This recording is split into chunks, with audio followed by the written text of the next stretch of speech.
大家好，歡迎嚟到 Refire Church。咁我哋咧今節咧就要講教會嘅章程 ，Refire Church 基督教教會章程。咁啊就會直接讀噶啦。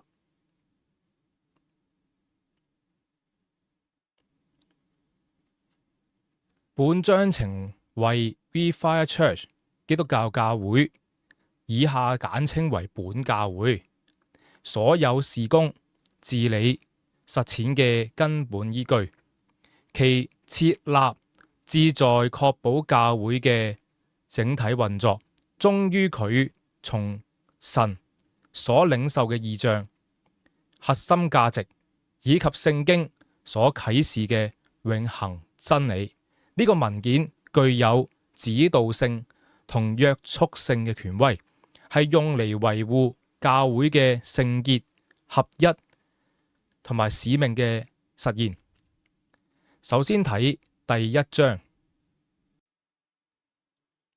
第一章總則第一條名稱：本教會全名為 Refire Church 基督教教會。好啦，咁我哋到第二條啦。創立與屬靈定位。本條款旨在講明本教會嘅創立根基以及獨特嘅屬靈身份。呢個身份係所有教義同埋實踐嘅源頭。第一，創立背景同埋意義。本教會正式創立於2025年12月12日。呢個日期亦都適逢猶太歷當中極具屬靈意義嘅光明節。咁呢個連結賦予咗本教會奉獻、更新、神蹟嘅核心主題，並且確立咗佢重建、潔淨、恢復真光嘅屬靈定位，象徵住喺黑暗世代之中重新點燃對神嘅敬虔同埋見證。咁而我哋而家嘅呢個藍色火焰嘅 logo 咁啊就係呢一個。咁啊呢個核心標誌嘅意象藍色火焰係象徵住咧聖靈嘅同在、熱情同埋復興。藍色火焰特指嘅係一種更高溫、更純粹嘅燃燒，代表住本教會追求一種不含雜質、更為強烈嘅屬靈生命。副空間十字架，即係話咧呢個十字架咧喺入邊嘅，位於火焰中央嘅副空間十字架，莊嚴地宣告本教會必須以基督為中心。佢表明所有聖靈嘅工作與教會嘅熱情都必須，而且係必然嘅，係為咗榮耀基督，並且堅實地扎根於佢嘅救贖根基之上。本教會嘅創立背景與標誌異象共同揭示咗一個核心身份，一個以基督救贖為根基，追求聖靈純粹大能，並致力於喺世代之中重建真理之光嘅屬靈群體。第三條宗旨與異象。本條款旨在定義本教會存在嘅根本目的、終極追求以及衡量成功嘅標準。首先，第一，核心宗旨。本教會嘅官方宗旨為：我們不會強行解讀 Refire 是什麼。呢個宗旨體現緊本教會嘅聖靈主權面前嘅謙卑同埋開放原則。我哋承認呢個火嘅工作係在於神嘅，而教會焦點並非人為嘅定義，而係耶穌基督嘅同在同埋掌權。第二就係核心使命啦。本教會嘅使命乃係整合主耶穌基督所頒布嘅大誡命同埋大使命。我哋存在嘅目的係向上盡心盡性盡意愛主我哋嘅神，向外熱切愛人如己，並致力於將世人訓練成為委身於神、愛神愛人嘅門徒。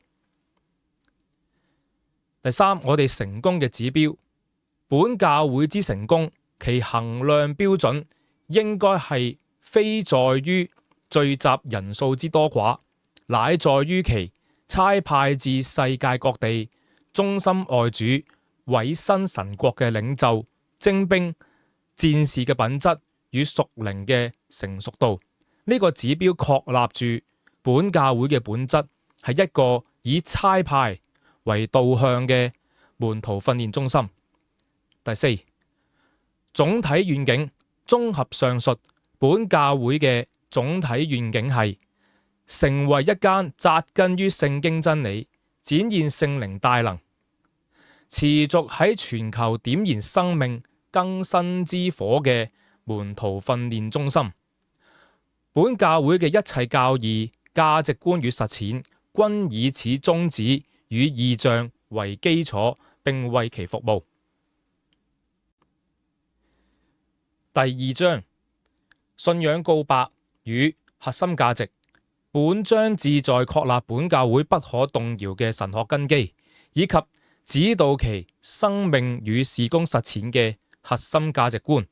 此信仰告白與核心價值構成一個必要嘅新皮袋，用嚟盛載聖靈所賜嘅新酒，並且確保本教會喺追求火熱嘅同時，佢嘅能力始終源於紮根於真理嘅純正泉源。第四條，信仰告白。本教會接納並持守普世之公嘅教會歷史性嘅尼西亞信經作為基本信仰告白，以此宣告我哋與歷代聖徒喺至聖真道上係一致嘅。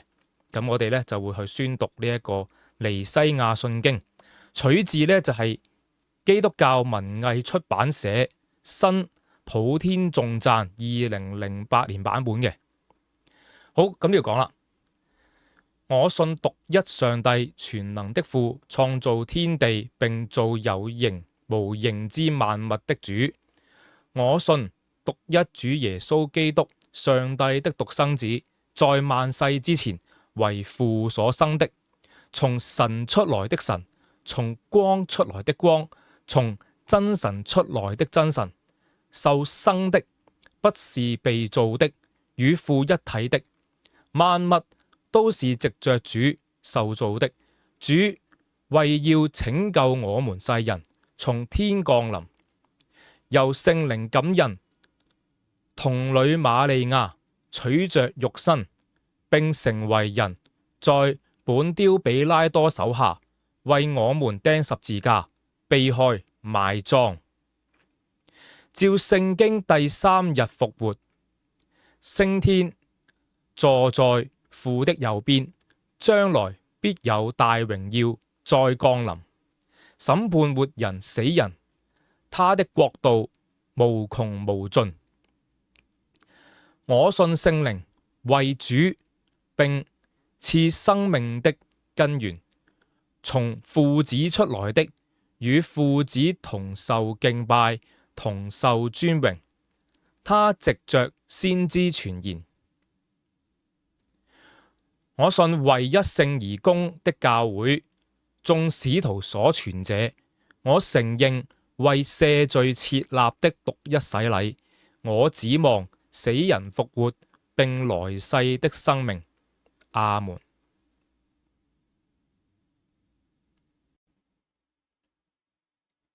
第五條，聖經觀。第一，本教會持守溫和福音派的聖經觀，相信新舊約66卷聖經乃神所默示，在其關於信仰與救贖之一切教導上，均為完全可信無誤嘅最高權威。第二，本教會承襲馬丁路德之觀點，堅信信徒必須有聖靈的幫助，方能正確解釋聖經，並強調信仰與理性必須整合，以將聖經原則智慧地應用於現代生活。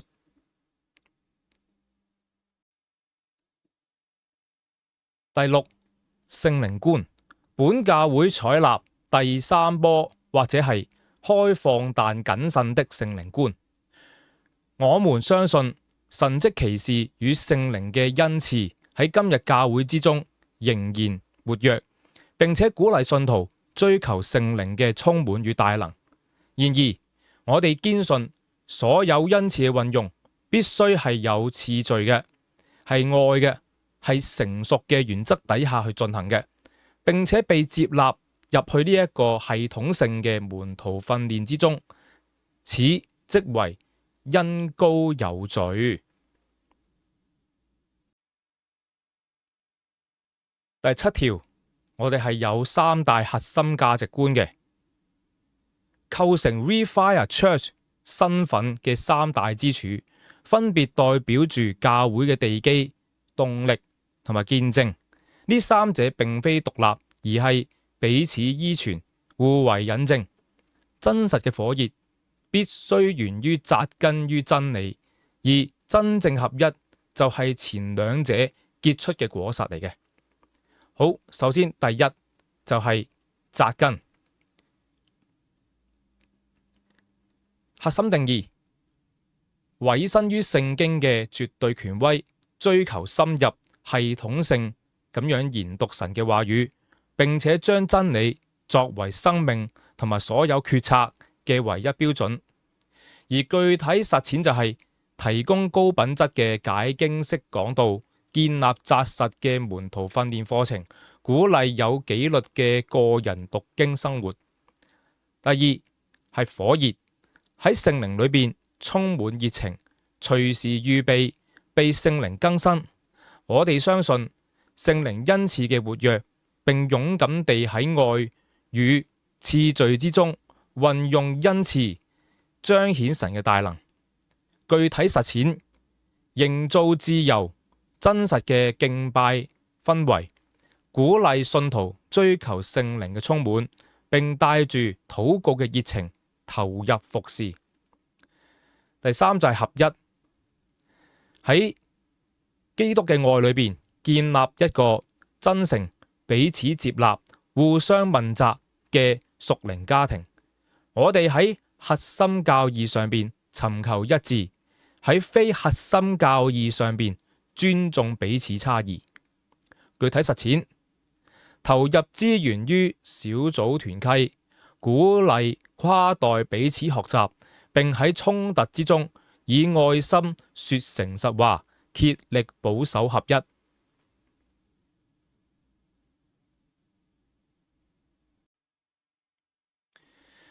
第八條，轉化哲學。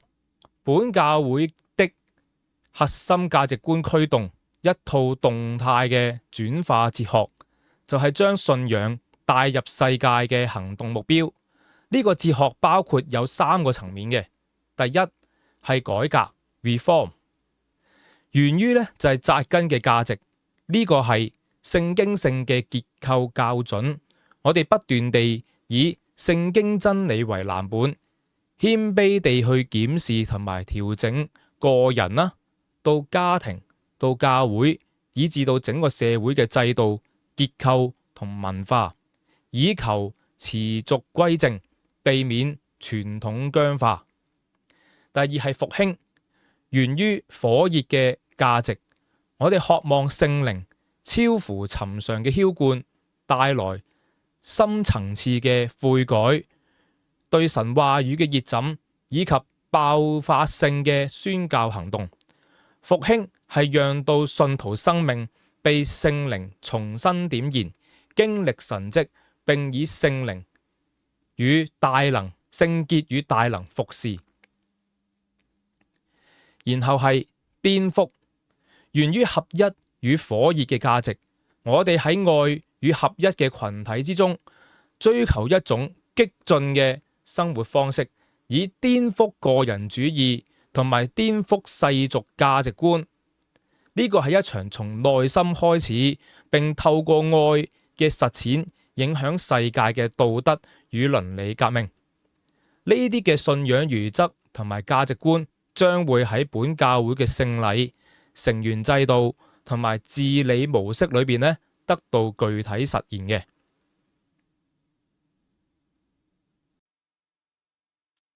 第3章聖禮實踐。聖禮係教會生活之中至關重要嘅恩典時刻，係可見嘅道。本章旨在去規範聖餐同埋浸禮嘅神學意義同埋實踐模式。第9條，聖餐神學意義。聖餐係紀念主耶穌基督嘅犧牲，確認信徒喺基督裏邊合一嘅記號，並且係喺聖靈裏邊與主耶穌基督真實相遇嘅恩典時刻。第2，領受資格。首先第一就係已受洗嘅信徒，凡係承認耶穌基督為主，已經受洗嘅基督徒，無論你宗派背景係乜嘢，都可以去領受嘅。第2，我哋係開放俾慕道嘅朋友嘅，本教會開放未曾受洗嘅慕道友去領受聖餐，將佢係視之為一條體驗耶穌基督福音見證與主相遇嘅特殊途徑。第3就係線上嘅實踐。當本教會以線上形式舉行聖餐時，會眾需要自備餅同埋杯嘅。聖餐必須喺嚴肅嘅態度底下進行，以體現紀念主合一與靈裡嘅相遇嘅神聖時刻，而為咗維護聖餐嘅聖潔性，嚴禁使用任何可能導致醉酒嘅酒精飲品作為聖餐嘅元素。第10條，浸禮神學意義。浸禮係信徒與基督同死同埋葬同復活嘅公開見證，係加入普世基督教嘅教會嘅公開盟約。標準模式喺正常情況下，本教會嘅標準浸禮模式為全身浸入水中。此模式最能彰顯聖地去體現聖經所啟示嘅真理，係本教會體現扎根真理價值嘅優先實踐。然後係特殊情況下嘅替代模式。特殊情況界定喺以下經審核嘅特殊情況下，教會可批准替代模式，包括嚴重嘅健康狀況或身體殘疾，全身浸水將危及生命安全。第二，地理條件極度受限，相當於係極乾旱啦、長期航海啦，或者有戰爭或者有迫害嘅狀態。第三，經長期門徒訓練並獲得特許嘅純線上信徒，因為客觀困難無法參與實體聚會嘅，咁就會實行以下嘅替代模式噶啦。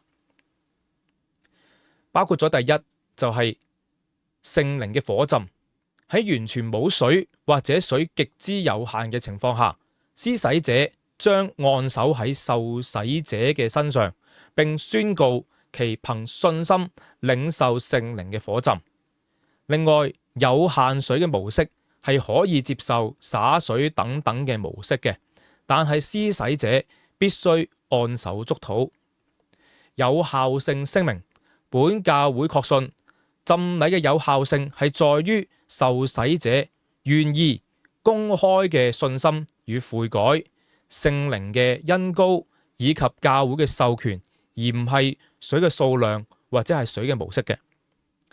第四就係審核流程，凡申請特殊情況浸禮者必須遵循以下流程嘅，咁包括有書面申請嘅，申請人必須向教會提出正式嘅書面申請，詳述佢對浸禮嘅神學理解同埋無法遵循標準模式嘅原因。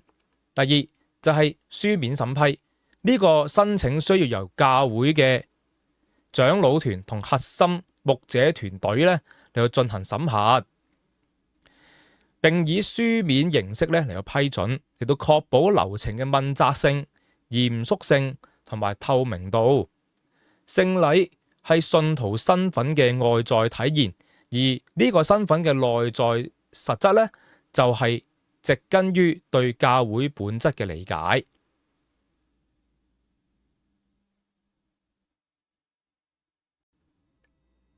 第四章，教會成員。本章旨在定義教會的本質，以及成員在基督裏嘅尊貴身份與核心責任。第11條，教會本質。本教會根據彼得前書第2章4至第5節嘅啟示，定義教會為一個由眾多活石所建造而成嘅靈宮。我哋堅信教會係你與我，教會係人，我哋就係教會。教會嘅本質係一個由聖靈內住、有生命嘅信徒所組成嘅有機群體，而非一座建築、一個機構或者一套僵化嘅體制。第12條，成員身份與責任。我哋係有5重身份嘅。本教會教導每一位信徒喺基督裏邊都擁有多重尊貴身份。第一係神嘅兒女，因為信靠基督而被神所接納嘅、所收納嘅，享有與神親密嘅關係。第二係先知，承擔神作為見證、傳講並活出神話語嘅責任。第三係祭司，我哋都係擁有藉住基督直接嚟到神面前嘅權利，並奉獻靈祭。然後第四係君王，我哋喺基督裏邊擁有勝過罪惡與黑暗權勢嘅權柄，並將與基督一同治理。最後係新婦，我哋都代表教會作為一個整體，與基督之間立有永恆、忠貞與親密嘅盟約。然後核心責任，作為聖潔嘅祭司，教會成員嘅核心責任係藉住耶穌基督奉獻神所悅納嘅靈祭，而呢個靈祭具體體現為火熱嘅敬拜，透過讚美與感恩將頌讚獻俾神。第二，扎根嘅行動，透過信服聖經真理與實踐公義嘅行為，活出獻俾神嘅生命。第三，合一的奉獻，透過將全人生命投入社群，彼此服侍，建立基督的身體，將自己當作活祭獻上。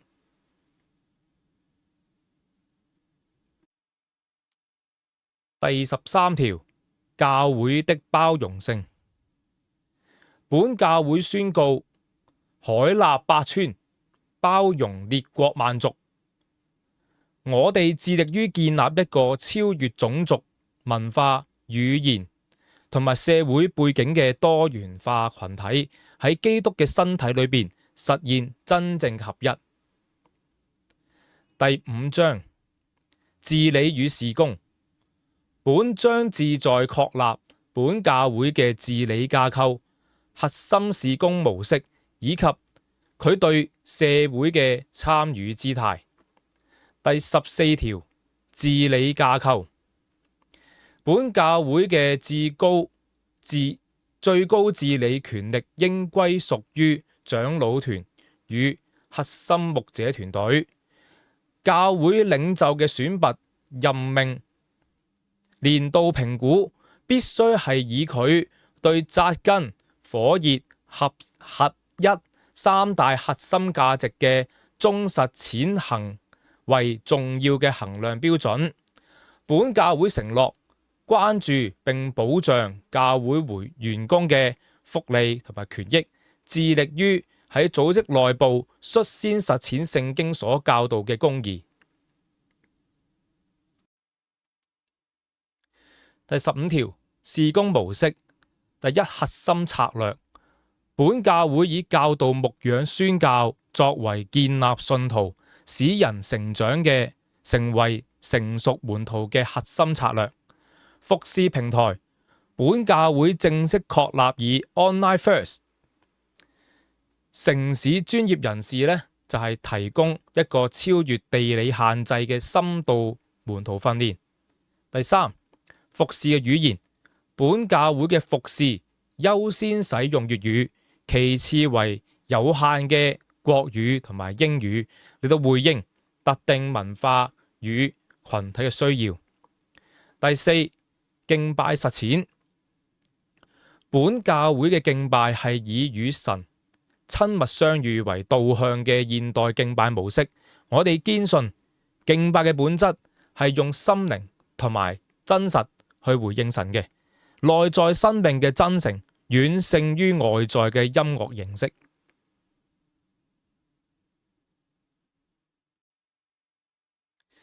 第16條，社會參與與學術研究。第一，先鋒者定位。本教會致力於成為世代嘅先鋒者，敢於以聖經嘅絕對真理為基礎，回應當代最具爭議嘅社會議題，不迴避真理與文化嘅衝突。第二，學術嚴謹性。本教會愛護並尊重科學、哲學、神學各界人士，並致力於以嚴謹嘅學術研究同埋護教角度嚟到深化對基督教信仰嘅理解同埋辯護。其研究範圍超越標準新教正典、納入次經、死海古卷、拉比文獻乃至埃塞俄比亞的吉茲與聖經正典。第6章，附則。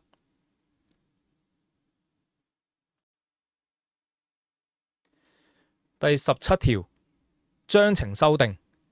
本章程之任何修訂，應由本教會長老團或核心牧者團隊審議，並獲2/3以上成員投票贊成方可生效。第18條，解散條款。若本教會解散，其所有資產於清償所有法定債務後，應捐贈於一個或多個具有相似信仰告白與宗旨之非牟利基督教機構。最後，本教會僅以《申命記》第28至到30章所啟示嘅盟約，作為對萬軍之耶和華莊嚴嘅誓言。我哋喺神面前陳明生死、生命與死亡、祝福與咒詛嘅抉擇，並承認我哋本性嘅軟弱。然而，我們全然信靠神嘅恩典，佢應許，即便喺我哋失信嘅時候，仍然為我哋預備咗悔改同埋恢復之路，並要親自潔淨我哋嘅心，行屬靈嘅割禮，令到我哋能夠真實地愛佢。故此，我哋選擇生命，承諾將以絕對嘅信服為準繩，以新約嘅恩典為盼望，全心全性全力地愛他，聽從他，專靠他，活在他的恩典與榮耀中，直到主耶穌基督再來。阿門。好啦，咁啊，讀咗呢一個 Refire Church 基督教教會嘅呢個嘅會章噶啦，咁啊，當然有可能會修改嘅，但係大致上咧就係set 到嚟呢個位啦。咁而今日咧就係2025年12月14日，咁啊立定呢一個嘅會章嘅教會章程，好啦，咁啊，今節咧就到嚟呢度先啦。